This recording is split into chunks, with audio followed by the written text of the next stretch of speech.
Eyewitnesses have told the BBC that 3 people were shot by men in a military van outside the State House in Umuahia, Abia State, southeast Nigeria. 2 people died and 1 was rushed to hospital. A curfew was declared in the state earlier this week following heightened tensions between the Nigerian army and the secessionist group, the Indigenous Peoples of Biafra.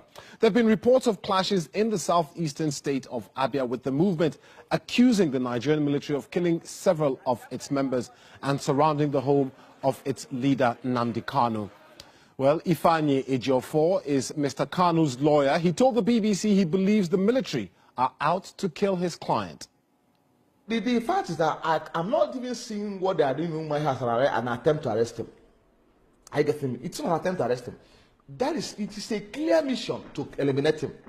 It is not an attempt to arrest him. To kill him? Yes, that is what they are doing. Because tell me what they are doing in the room, shooting in the room, and also in the parlor. Tell me what military is doing there. This is a matter in court. He comes to court. As I speak to you, I have final action against the federal government and also the military in the federal court of Maya. We have evidence. We have evidence. As I speak to you, we have evidence. We have a video clip. We have the photographs of the activity. Well, Brigadier General Sani Usman is spokesman of the Nigerian Army. On the line to our Abuja studio, I asked him why they had invaded Mr. Kanu's compound.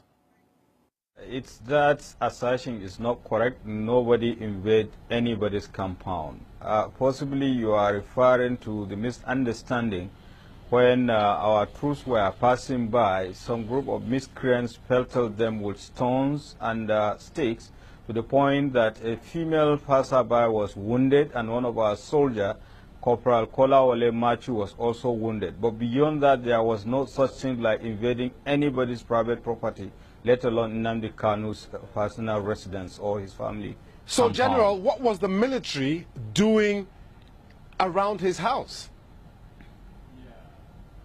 It is not around his house. You have to be familiar with Umuahia town to know where the military was. And the truth is that there are a lot of misinformation and propaganda ongoing. But what happened that day, it was just a misunderstanding between some group of miscreants and the soldiers that were passing by. And it was solved immediately. There was no such thing at all. Well, they're saying that some of the IPOB supporters were killed. But even if you say this did not happen around Mr. Kanu's house, surely the military should recognize how sensitive things in the area are now and shouldn't be carrying out a show of force around there. What I want you to understand is that the exercise we are about embarking on Friday has been slated since last year, and we have carried similar exercise last year, and we also carried similar exercise in some parts of the country, the essence of which is just to sharpen the skills of our troops in internal security operations. And it is going on simultaneously in 5 southeastern states, including Cross River State. I see no reason why the one in Abia State should be blown out of proportion.